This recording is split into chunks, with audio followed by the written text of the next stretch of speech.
大家好啊！今次我會同大家分享下我食一間瑞士雞髀專門店嘅茶餐廳——長發茶餐小廚。餐廳係位於北角七姊妹道，可以搭北角地鐵站 B4 出口，行2分鐘到就到㗎喇。餐廳嘅 menu 係十分之複雜，佢一張好大張嘅 menu 餐單。左邊嗰邊呢就係一個早餐，我哋唔睇左邊，我哋睇中間啦。佢係有8個選項嘅，分別係 A、B、C、E、F、H、Q 同埋 M。A 呢主要係雞髀、雞翼或者炸雞髀或者四川麻辣雞翼，而 B 呢主要係包類或者三文治，又或者係啲小食拼盤，好似豬紅蘿蔔同埋魚蛋咁。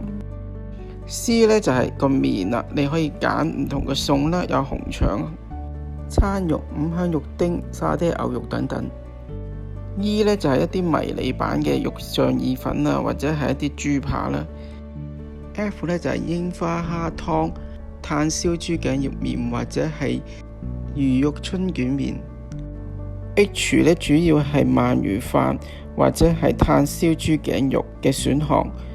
Q 呢就係啲甜品嚟嘅，而 M 呢就係一啲選項嘅迷你飯類啊，譬如好似咖喱牛腩飯啦、梅菜扣肉飯啦、燒腩仔咁樣嘅。menu 上高就會寫上唔同嘅選項加埋個組合嘅價錢嘅。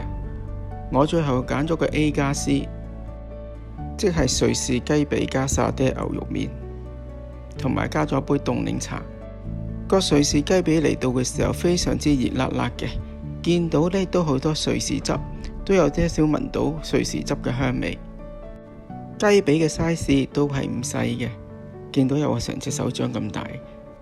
咬咗一啖之後就發覺瑞士汁都唔錯嘅，不過隻雞髀啲雪味太犀利啦，好明顯係食到一陣雪藏味。